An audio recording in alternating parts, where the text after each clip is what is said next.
Talent పెట్టుకుని మీరు ఈదుకుంటూ రావడం అన్నది, నేను సంగీత దర్శకురాలనే అవుతా అనే క్లారిటీ ఎప్పుడు వచ్చింది శ్రీలేఖ మీకు? సంగీత దర్శకురాలనే అవుతా అని మా అన్నయ్య ఇంటికి కార్ వచ్చేది తన్ని పికప్ చేసుకోవడానికి. ఒక 4-5 కార్లు ఉండే అంబాసిడర్స్.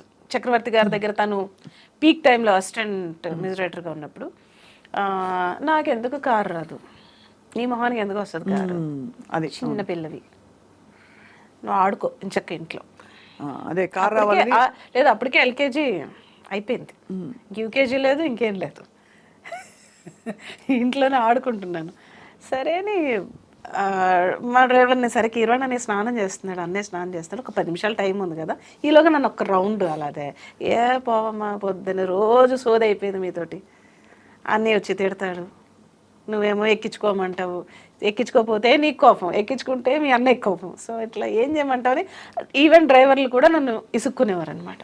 ఇంకొక రోజు నాకు ఇంకా ఫ్రస్ట్రేషన్ పీక్స్కి వెళ్ళిపోయి నాకు ఎందుకు కారు రాదు, రావాలంటే ఏం చేయాలి, మ్యూజిక్ డైరెక్టర్ రావాలి. So that is only one reason I became a music director. Then I decided నాకు కారు రావాలంతే, ఇంకా అన్నయ్య కార్లతో నాకు పని లేదు. యా, సో ఫస్ట్ నా కారు పంపించి దాసనారాయణరావు గారు నాన్నగారు మూవీకి. అప్పుడు మీరు అంటే అంతకుముందు దాసరి గారిని కలిసి మీరు ట్యూన్స్ పాటలు వినిపించారు? జస్ట్ ముందు రోజే కలిసాను, జస్ట్ బిఫోర్ డే ఈవినింగ్ కలిసి ఏమన్నారు?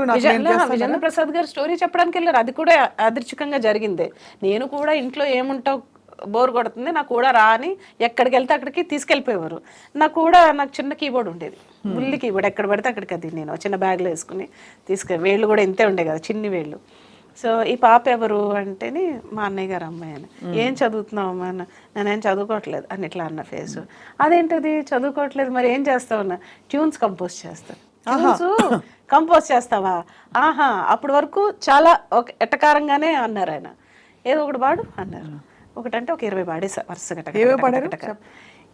ఏం పాడానో నాకు గుర్తులే, అప్పుడు కంపోజ్ చేసినవేమో. అప్పుడు చిన్నపిల్ల, మీరు చాలా చిన్నపిల్ల, 12 అప్పుడు నాకు కరెక్ట్గా 12 years. సో అప్పుడు అక్కడి నుంచి వినేశారు. 20 వినేసిన తర్వాత ఆయన ఇట్లా కూర్చుని ఆయన ఇట్లా వచ్చారు, నాకు బాగా గుర్తు. జస్ట్ ఒక ముందరికి ఇలా వచ్చి, నా సినిమాకి చేస్తావా నువ్వు అన్నారు. ఓ చేస్తానని, చిన్నగా నా పక్క నుంచి ఏదో చిన్నపిల్ల అంటే తెలియక పాపం అది చేస్తానంటుంది, మీరు కూడా ఏంటి సార్ అని. నిజంగా లేదు ప్రసాద్ గారు, నేను మ్యూజిక్ ఇద్దాం అనుకుంటున్నాను, నాన్నగారు అనే సినిమాకి నువ్వు చేస్తావా అన్నారు. చేస్తాను. వెంటనే లోపలికి వెళ్ళి 25,000 చెక్ అడ్వాన్స్. ఆ రోజులో 25,000 ఇదిగోంటే ఇచ్చి, రేపు పొద్దున్న మార్నింగ్ చూసుకుంటారుగా ముహూర్తాలు, అది 10-10:30కి వచ్చేసేమ్మా అన్నారు. అసలు ఆయనకి షాకు, నాకు షాకు. అందులో 25,000 రూపాయలు. మళ్ళీ కార్ ఎక్కి వస్తుంటే కార్లో అడిగా చిన్నాను కానీ ఎంత వచ్చిందండి అన్నాను. 25,000 అమ్మా అని. ఎంత కూడా తెలియదు నాకు. ఇప్పుడు దీంట్లో ఎన్ని చాక్లెట్లు వస్తాయి, నాకు ఎన్ని బొమ్మలు వస్తాయి, ఎన్ని బట్టలు వస్తాయి, బోల్డ్ అని వస్తాయి, నువ్వు పాటలు బాగా చేస్తావు అంటే ఇంకా బోల్డ్ అని చాక్లెట్లు, బోల్డ్ అని ఐస్ క్రీమ్లు కొనుక్కోవచ్చా, అయితే ఓకే అనేసి నెక్స్ట్ డే వెళ్ళాను. వెళ్తే చిన్న దీవాన్ వేశారు, గురుగారేమో ఇలాంటి పెద్ద సోఫాలు ఆయన మాత్రం కూర్చున్నారు, పక్కన జీడిపప్పు బాదం పప్పులు అన్నీ ఉన్నాయి, తింటున్నారు అన్నమాట. అందరూ ఉన్నారు, భువన్ చంద్ర గారు ఉన్నారు, వందే మాగధ మొత్తం ఉంది. సిచ్యువేషన్ చెప్పారు ఇలాగా, ఒక డ్యూయట్, రాజ్ కుమార్ హీరో, ఆయనకి హీరో. ఆ రోజున గంగాధర్ శాస్త్రి గారు కూడా ఉన్నారు అక్కడ, మన భగవద్గీత గంగాధర్ శాస్త్రి గారు.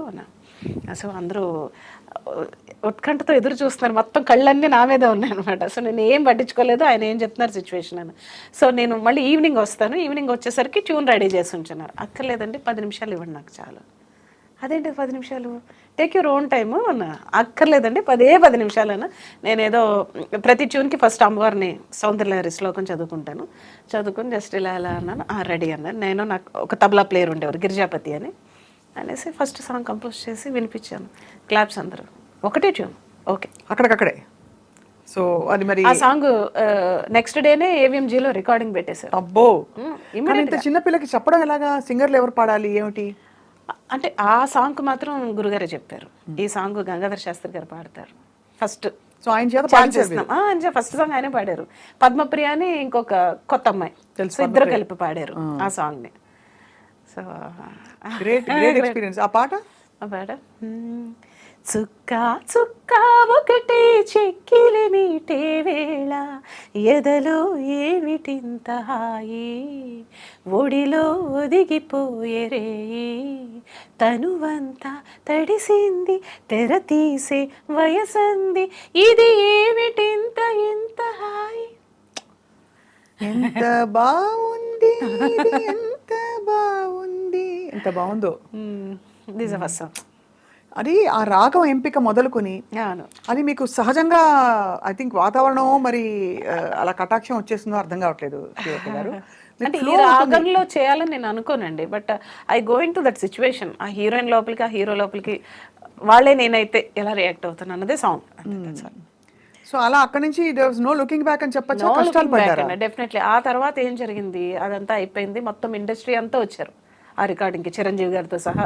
అసలు ఎలా చేస్తుంది చిన్న ఇండస్ట్రీ తరలొచ్చింది అని చెప్పాలి ఒక మాటలో. రజనీకాంత్ గారు మొత్తం మొత్తం అసలు ఒక చిన్నపిల్ల చేస్తుందంటే ఎందుకు వీళ్ళందరూ వచ్చారు, నేను ఎలా చూస్తున్నా ఏం పట్టించుకోలేదు నేను మొత్తం. ఇంకా ఫోటో ఉంది, ఆ ఫోటో కూడా ఉంది నా దగ్గర. మొన్న ప్రభు గారు ఇచ్చారు నాకు, రిపోర్టర్ ప్రభు గారు. సో ఆయన ఉన్నారు అప్పుడు. సో చేస్తుంటే ఆ తర్వాత ఆయనకేమో వినపడి, ఏది ఇది శ్రీలేఖ కంపోజ్ చేయట్లేదు, కీరవాణి ఇంట్లో తను చేస్తుంటే అక్కడికి వచ్చి ఊరికే టక్ టక్ టక్ అని పాడేస్తుంది అని. అలాంటి ఒక టాకు గురుగారి చెవిలో పడింది. పడితే ఆయనకి కోపం వచ్చేసింది. కోపం వచ్చేసి ఏదో ఎమర్జెన్సీ మీటింగ్ అంటారు కదా, అలాగే ఒక ప్రెస్ కాన్ఫరెన్స్, ఎమర్జెన్సీ కాన్ఫరెన్స్ విజయవాడలో ఏర్పాటు చేశారు. విజయవాడలో హోటల్లో మళ్ళీ ఒక పెద్ద దీవాను, నేను మధ్యలో హార్మోనియం పెట్టి గురుగారు అక్కడ కూర్చుని అసలు సంబంధం లేని సిచ్యువేషన్స్ చెప్పి ఇప్పుడు వినండి టక టక టక ఆయన చెప్పడం, నేను కంపోజ్ చేయడం, చెప్పడం, కంపోజ్ చేసింది. ఇంకొకసారి నాకు ఇలా వినపడకూడదు. సో షీఈస్ టాలెంటెడ్ అని. సో ఇప్పుడు చెప్తాను, అంత నమ్మకం పెట్టుకున్నారు నా మీద అసలు. అది ఇప్పుడు చెప్తున్నాను మీకు వన్స్ అగైన్ మన వైపు నుంచి హ్యాపీ బర్త్డే టు యూ. అయ్యో బాబాయ్ ఇది హ్యాపీ బర్త్డే అనమాట. సో సో అలా స్టార్ట్ అయింది.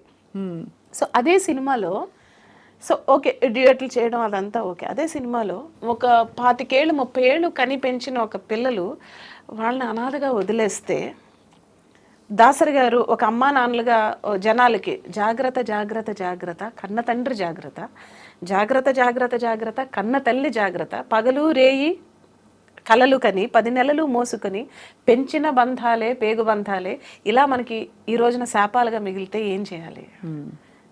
కన్న పిల్లలే మనల్ని విసిరేస్తే అలాంటి ఒక సిచ్యువేషన్ నేను కంపోజ్ చేయడం, కీరవాణి గారు వాళ్ళ ఫాదర్ రాయడం, కీరవాణి గారు పాడడం ఆ పాట. It's great experience. అండ్ నాకు ఇప్పుడు అర్థం కావట్లేదు, అంత చిన్నపిల్లని అంత మెచ్యూర్డ్గా నేను ఎలా ఆలోచించగలిగాను, ఎలా కంపోజ్ చేశాను. అందుకనే ఆశ్చర్యంగా ఉంది, ఎందుకంటే పరిపక్వంగా ఉన్నాయి ట్యూన్స్ చాలా. జాగ్రత్త జాగ్రత్త జాగ్రత్త, కన్న తండ్రి జాగ్రత్త, జాగ్రత్త జాగ్రత్త జాగ్రత్త, కన్న తల్లి జాగ్రత్త, పగలు రేయి కలలు కని 10 నెలలు మోసికని పెంచుకున్న బంధాలే నీ మెడ కురి బంధాలే, కడుపే కురివిగా బ్రతుకే చితిగా కాలిపోకు జాగ్రత్త జాగ్రత్త. ఆ ల్యాండింగ్స్ చూసారు, అంటే నచ్చ చెప్తున్నట్టు బీ కేర్ఫుల్ అని చెప్తున్నాడు. అవన్నీ మీకే తట్టాయి. అది అమేజింగ్ థింగ్. అంటే అంత చిన్న వయసులో కూడా గాడ్స్ గ్రేస్ అండి, గాడ్స్ గ్రేస్ పలికించింది అంతే. శ్రీలేఖ గారు మొత్తం తెలుగులో ఎక్కువ చేశారు మీరు? తెలుగులో ఎక్కువ చేశానండి. తెలుగు అండ్ కన్నడలో 2 చేశాను, మలయాళంలో 2 చేశాను, తమిళ్లో 2 చేశాను, హిందీలో బ్యాక్గ్రౌండ్ స్కోర్ 3 మూవీస్ చేశాను. హైయెస్ట్ పాయింట్ అంటే మీరు ఎక్కువ చాక్లెట్లు ఎప్పుడు కొనుక్కున్నారు? చిన్నప్పుడే, తర్వాత అది కాదు ఏంటి ఎన్ని డబ్బులు వచ్చినాయి, ఎక్కువ డబ్బులు ఎప్పుడు వచ్చి ఉంటాయి మీకు? ఏ సినిమాకి మీరు పీక్ అని యువర్ కన్సిడర్? బిగినింగ్ డేస్ లో చాక్లెట్ లెవెల్ లో ఉండే నా మైండ్, ఆ తర్వాత నేను చాక్లెట్ లెవెల్ మారిపోయింది. కార్లు అయిపోయాయి? కార్లు కాదు, ఎన్ని బట్టలు వస్తాయి. బట్టలు అది యూనివర్సల్. అది నాకు ఇవాళ ఒక 10 జతలు కొంటే రేపటికి పరగడిపోయి ఏమీ లేవు వేసుకోవడానికి. ఇప్పటికి అదే సిచ్యువేషన్, రోజు ఒక కొత్త డ్రెస్. స్త్రీ అంతే కదా, ప్రతి స్త్రీకి అంతే. Correct. What was the peak of your, మీ దృష్టిలో మీ మొత్తం మ్యూజిక్ జర్నీలో ఇంతవరకు?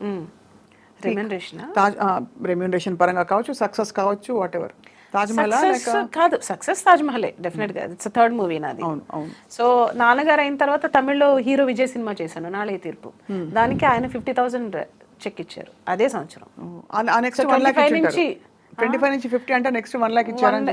ఇంకా తర్వాత నుంచి గుర్తులేదు నాకు ఎంత ఇచ్చారు. బట్ ఎలా శ్రీలేఖ గారు ఇవన్నీ మీరు డిసైడ్ చేసి ఇంత బడ్జెట్ అని చెప్తారా, లేకపోతే లేదు నేనే చెప్పేదాన్ని. ఎవరికైనా నేనే బడ్జెట్ ఇంత ఇన్ని లాక్స్ అవుతుంది, ఇన్ని లాక్స్ అవుతుంది, నాకు కావాల్సింది నాకు కావాలంతే. నాకు 50,000 కావాలంటే 50,000 కావాలి. ఎన్నోసార్లు గొడవలు జరిగిపోయినాయి నాకు రామనాయుడు గారికి, ఎన్నో వారాలు మాట్లాడుకోలే, అయినా పర్లే, నో కాంప్రమైజ్. చిత్రగారు బాలుగారు కావాలంటే చిత్రగారే బాలుగారే కావాలి నాకు. సార్ ఏం చెప్పేవారు? లేదు లేదు, నేను అసలు ఇంత బడ్జెట్ అయితే కుదరకపోతే మానేయండి సార్, నేను చేయను, నాకు కావాల్సిందే. నేనేమన్నా నాకిమ్మని అడుగుతున్నానా, మీ పాట కోసమే కదా ఇమ్మని అడుగుతున్నా, ఇట్లా అనమాట. సో ఆయనతో వాదన. సో 2 రోజులు మాట్లాడిన తర్వాత మళ్ళీ ఆయన కాంప్రమైజ్, సరే ఇవ్వండి ఆయనకి ఆవిడ కావాల్సింది. సో అట్లా. సూపర్. అయితే చాలా క్లారిటీతో పుట్టారు మీరు. చాలా clarity, no compromise in quality విషయంలో అస్సలు కాంప్రమైజ్. ఇప్పుడు నేను ఈ రోజుకి కూడా ఇప్పుడు నేను కావాలంటే ఇంకొక 100 సినిమాలు కూడా చేసేసి ఉండొచ్చు, but I don't want to compromise in the budget or subject wise, movie wise. 25 ఫిల్మ్సా మీరు? లేదండి, 80 అవుతున్నాయి, ఆల్మోస్ట్ 80, మోర్ దెన్ 80. 80 సినిమాలు తక్కువే, బట్ వెరీ సెలెక్టివ్. 80 సినిమాలు చాలా. 80 సినిమాలు, 4,000 పాటలు as a singer. Most amazing. 3 times doctorate in Christian field. Wow, doctorate in Christian songs, highest songs పాడి. అంటే ఇన్ని అచీవ్మెంట్స్ ఇంత చిన్న వయసులో రావడం మీకేమనిపిస్తుంది వెనక్కి తిరిగి చూస్తే? ఏదో ఒక దైవికమైన నిర్ణయం అంటారా మీరు ఈ మ్యూజిక్ ఫీల్డ్ లో ఉండడం? డెఫినెట్గా ప్రతిదీ కూడా అమ్మాయి, నాది ఏం లేదు, ఐఎమ్ ఓన్లీ ఇది ఇన్స్ట్రుమెంట్ అంతే. చిన్నప్పుడు సంగీతం నేర్చుకోవాలనే ఆలోచన కానీ అసలు లేదు, ఎప్పుడు లేదు, అవసరం కూడా లేదు. బహుశా మీరు 12 ఏళ్లకి ఇండస్ట్రీకి వచ్చేసారంటే అవసరం లేదు, అంటే నేర్చుకోవాల్సిన నెసెసిటీ రాలేదు, బట్ నేర్చుకుంటే బాగుండేమో, బట్ ఐ డోంట్ నో. మధ్యలో ఆటుపోట్లు ఏమైనా చూసారా శ్రీలేఖ గారు? అంటే ఛాలెంజెస్, స్ట్రగుల్స్, తొక్కేయడాలు, మిమ్మల్ని సైడ్ లైన్ చేయడాలు. ఎందుకంటే అసలు నాకు ఎప్పుడు డౌట్, ఎందుకు ఒకే ఒక మ్యూజిక్ డైరెక్టర్ కనిపిస్తారు మనకి? చాలా తక్కువ మంది కనిపిస్తారు. ఇప్పుడు ఎవరో వస్తున్నారేమో ఈ జనరేషన్లో, బట్ వెరీ ఫ్యూ పీపుల్ ఉన్నారు. భానుమతి రామకృష్ణ గారు చెప్పేవారు ఆ తరంలో. కాదు, ఈ జనరేషన్లో ఎవరున్నారు మీకు? ఎవరు ఒకళ్ళిద్దరు చిన్న, అంటే 1-2 సినిమాలు చేసేవాళ్ళు ఉన్నారు. బట్ మీరు చేసినంత సక్సెస్ఫుల్ గా, కమర్షియల్ గా కాదు. Why do you think that is the case అండి? మేబీ అన్ని రకాలుగానే తట్టుకోవడం కష్టం కదా. అన్ని రకాలుగాను అంటే డామినేషనా, లేకపోతే ఎవరికి అసలు తలంపు రాదా ఆలోచన? డామినేషన్ అని కాదండి. ఫస్ట్ ఆఫ్ ఆల్ మ్యూజిక్ అనేది ఇప్పుడు మనం చేసేసుకుని మనం వినడం వేరు, కమర్షియల్ మ్యూజిక్ వేరు, దానికి వైరల్ నచ్చేలా చేయాలని వేరు. అవును అవును, అది డిఫరెంట్. ఇది ఎందుకంటే మీరు చేసిన పాటలు అన్నీ కూడా కమర్షియల్ వాల్యూ, బ్యూటిఫుల్ గా. కమర్షియల్ లేదని నేను చేయను, అసలు ఏ ట్యూన్ చేయను. ఈవెన్ నా మూవీ ఫ్లాప్ అయినా కానీ పాట రికార్డ్, సో నేను అది definitely I make sure that. So అది ఉంటుంది. అండ్ ప్లస్ టైమింగ్స్, ఎప్పుడు పడితే అప్పుడు టైమింగ్స్ ఉండవు, అదొక ఇష్యూ. సో అదొక ఇష్యూ ఉంటుంది. అండ్ టైమింగ్స్ మనమే పెట్టుకునేవి కదా. ఎలాగో నేను పొద్దునుంచి 9 to 9 వర్క్ చేస్తా, 9 o'clock నేను ఇంటికి వెళ్ళిపోతా అని చెప్పచ్చు కదా. అలాగే అమ్మ వెళ్ళిపోమ్మా అంటారు, అది అంతే కాదు కదా, అది కుదరదు. అది ఎప్పుడు కుదురుద్ది? మీరు ఒక స్టేజ్కి వచ్చేసిన తర్వాత కుదురుద్ది, not in the beginning days. So beginning days లో మీరు చాలా స్ట్రగుల్ అయ్యి స్ట్రగుల్ ఏం లేదు, నాకు ఇష్టం. నాకు 2 వరకు, 3 వరకు, 4 వరకు చేసి మళ్ళీ 7 o'clock రికార్డింగ్కి వచ్చేసేదాన్ని. ఇంట్లో ఉన్న అయ్యే ఆలోచనలు, ఇప్పుడు ఏంటి 2 బీజం ఎలా చేయాలి, లేకపోతే ఫ్లూట్ బిట్టాలా, ఇవే తిరుగుతుంటాయి. నాకు ఇంకో ప్రపంచం లేదు కదా, ఇదే ప్రపంచం. మీ ఏ పాట విని ఇంట్లో పెద్దవాళ్ళందరూ చాలా మెచ్చుకున్నారు? కిరవాణి సార్ కావచ్చు, రాజమౌళి సార్ కావచ్చు, చాలా బాగా చేసావు, అద్భుతం అసలు. ధీరసమీరేమన్నా తీర ఇప్పటికీ అందరూ మెచ్చుకుంటారు ఏకగ్రీవంగా. అండ్ కీర్వాణని ఎస్పెషల్లీ మెచ్చుకున్నది 2 పాటలు ఉన్నాయి. ఒకటి పార్క్ అనే మూవీ, విఎన్ ఆదిత్య గారిది మూవీ, ఇంకా రిలీజ్ అవ్వలే. స్వరాభిషేకంలో పాడుతున్నప్పుడు నేను చాలాసార్లు విన్నాను పాట, నేను చాలా జలస్గా ఫీల్ అయ్యాను. ఎలా తట్టింది నీకు ఈ ట్యూను అని అన్నాడు. చాలు కదా జీవితానికి అసలు. అంటే మీకు ఆ సాంగ్ ఎక్కడ కూడా రిపీట్ అయిన లైన్ రిపీట్ అవ్వదు, ట్యూన్ అలా వెళ్ళిపోతుంటుంది. సో మచ్చుకొక 2 లైన్లు డెఫినెట్గా. అది కార్తీక్ పాడాడు. కార్తీక్ కూడా ఆ రోజు బిజీగా ఉండి నేను పాడలేనని ఏదో అన్నాడంట ఇన్ఛార్జ్ తోటి. వచ్చి పాడిన తర్వాత అన్నాడు, ఈ పాట నేను పాడకపోయి ఉంటే నేను ఒక మంచి సాంగ్ మిస్ అయ్యేవాడిని అని. అట్లాంటి ఒక సాంగ్. ఒక సందర్భంలో బాలు గారు, ఈ పాట నువ్వు నాకెందుకు ఇవ్వలేదు, కార్తీక్ ఎందుకు ఇచ్చావు, ఎంత మంచి పాట అని ఆయన. సో గొప్ప గొప్ప ట్యూన్స్ అంటే అప్పుడప్పుడే వస్తాయి, నాట్ ఎవ్రీ టైం. నాకు తెలియలేదు అప్పుడు. సో అలాంటి సాంగ్. గుండె సడి పెంచినట్టుంది గాలి, నన్ను తాకినట్టుంది దూరం, దరి చేరినట్టుంది మాయే, పెనవేసినట్టుంది నాలో, గోదారి పొంగింది ఏమో, కెరటాలు చెలరేగినేమో, మది మూలలాడింది తళతళ మెరుపుల నురగల అలలకు వడి వడి పరుగులతో మనసా.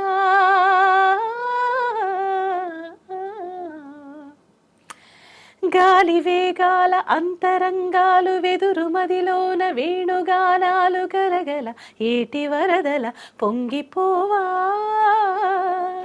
రమ్య గీతాలు మనసులో చేరి ఆలపించేటి పాట కచ్చేరి, మధురమై ప్రణయ చరితమై చేరుకోదా, మనసంతా నువ్వంట నిలువెల్లా, ఇక తరగని తరనన వడి వడి పరుగులతో తెలుసా.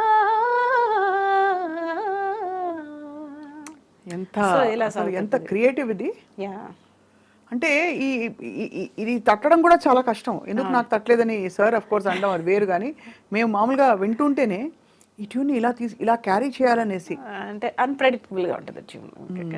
ఇదంతా అంటే ఖచ్చితంగా ఒక డివైన్ గిఫ్ట్ లేకపోతే ఇలా ఆలోచించడం కష్టం. క్రిస్టియన్ ఆల్బమ్స్ మీరు చాలా చేశారు కదా శ్రీలేఖ గారు. నేను మర్చిపోయాను, ఉండండి, ఇంకొక సినిమా అని చెప్పాను కదా, సారీ ఫర్ అది. సో నాకు ఒక రోజున ల్యాండ్ నెంబర్ కాల్ వచ్చింది. అప్పుడు సెల్ ఫోన్స్ లేవు. ఇది 2001 అనుకుంటా. 2001లో చెన్నైలో ల్యాండ్ కాల్ వచ్చింది. హలో, మామూలుగానే నాకు వణుకు, కీరవాణి అనే మాట విని ఏం తిడతాడో ఏంటో అని. అందరికంటే పెద్ద కదా తను, అందరికంటే చిన్న నేను. సో చిన్నప్పటి నుంచి ఆ భయం బాగా ఉంది. ఏం శ్రీలేఖ ఏం చేస్తున్నావు అంటే, ఏదో అయిపోయింది, ఏదో చేస్తాను, తప్పు చేస్తాను. ఏం లేదు పెద్దన్న, చెప్పు, తిన్నావా అన్నాడు. తిన్నాను. ఊడుముక్కలాట నువ్వు చేసావా అన్నాడు. అవును పెద్దన్న, నేనే చేశాను. తను రాజమండ్రి రైల్వే స్టేషన్లో ఉంటే ఎక్కడో టీవీలో యాడ్ వస్తుంది, సినిమా రిలీజ్కి ముందర యాడ్. ఇది నేను చేయలేదే పాట, కానీ నేను చేసినట్టే ఉంది, ఎవరు చేశారా అని దగ్గరికి వెళ్ళి చూశాడంట. సో రాఘవేంద్ర గారిది కదా. సో అప్పటి వరకు రాఘవేంద్ర గారికి తనే చేసేవాడు. సో ఫస్ట్ టైం నేను చేశాను. ఎవరు చేశారు ఇది, కళ్ళు మూసుకుని వెంటనే ప్రింట్ తను చేసినట్టే ఉంది. అది చేశారంటే శ్రీలేఖ అని చేశాను. బాగా చేసావు, కంగ్రాచులేషన్స్, కీప్ ఇట్ అప్ అమ్మాయి. నాకు రాఘవేంద్ర గారు ఇచ్చిన ఇన్స్ట్రక్షన్ ఏంటంటే, ఇందులో 6 పాటలు ఉన్నాయి, నాకు 4 పాటలు ప్రింట్ మీ అన్నయ్య చేసినట్టే ఉండాలి, 2 పాటలు నువ్వు లిబర్టీ తీసుకో, నీ మార్క్ వేసుకో అన్నారు. సో కీరవాణి సార్ పాటలా ఉండాలి అంటే ఫస్ట్ మీ అప్రోచ్ ఏమిటి చెప్పండి. ఇప్పుడు ఉదాహరణకి అమ్మ రికార్డింగ్ లో కూడా ఉంది, రికార్డింగ్ లో కూడా అప్రోచ్ సేమ్. ఇంకా మీరు ఆ సినిమా చూడండి అంటారు మీరు, కీరవాణి చేసినట్టు యాజ్ ఇట్ ఈస్. అందులో ఒక ఫస్ట్ సాంగ్ షూట్ అదే, నేను మొత్తం కంపోజింగ్ ఆల్మోస్ట్ రామోజీ ఫిల్మ్ సిటీలోనే చేశాను, ఒక పక్కన షూటింగ్ జరుగుతుందని. ఫస్ట్ పాట ఏంటంటే, ఇందులో సౌందర్య గారు, రంభ, రాశి ముగ్గురిది 3 డిఫరెంట్ క్యారెక్టర్స్. ముగ్గురికి నాకు వేరియేషన్ తెలియాలని చెప్పారు. బట్ కీరవాణి చేసినట్టు ఉండాలి, నీ మార్క్ కూడా ఉండాలి. ఓకే సరే. ఫస్ట్ సౌందర్య గారి సాంగ్. వాన కన్యక వలపు కానుక, నీ జిలిబిలి పలుకులు తళుకులు నాకే జావురాయగా, తడి తడి వణుకుల గమకల్లో జిలిబిలి పలుకుల తమకల్లో, తెగించి ముద్దులు బిగించి హద్దులు తనాన బంధాలే, రాయనా శృంగారలహరి. వాన వాన వాన వాన వాన వాన వాన వాన వాన వాన, ఇదంతా అన్నయ్య స్టైల్ అనమాట. ఓహో, అక్కడ